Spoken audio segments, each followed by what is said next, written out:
нийгмийн даатгал дотроос яг онцлоод эрүүл мэндийн даатгал, тэтгэврийн даатгал хоёрыг онцолж яриад тийм ээ.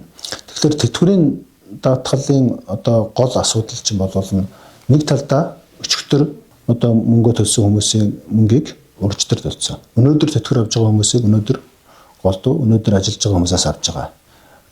Тэдний мөнгийг урьдчилахыг тэрний урд өдрийнхт нь зарцуулсан гэсэн юм санаа байхгүй юу. Тэгэхээр 100% одоо тэтгэвэр даатгалын хураамжийг нэмэх замаар тэтгэврийг нэмэх болохгүй.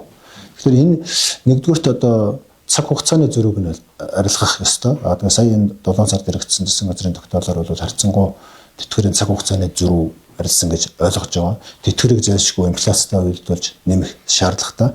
Тэгэхээр өөр олон орлогын сурвалжуудтай болох ёстой гэдэг би бол байр суурь байж байгаа. Тэгэхээр хамгийн түрүүнд шалгах зүйл бол яг энэ тэтгэвэр өөрөө амьдрал төрөлцөхгүй байгаа нь үнэн учраас яг энийг ямархуу болох вэ гэдэг санхүүгийн тооцоолол загвараа бид нар гаргаж харах ёстой. Тэгээд өөр орлогын сурвалжуудыг бас бий болгох ёстой гэж бодож байгаа.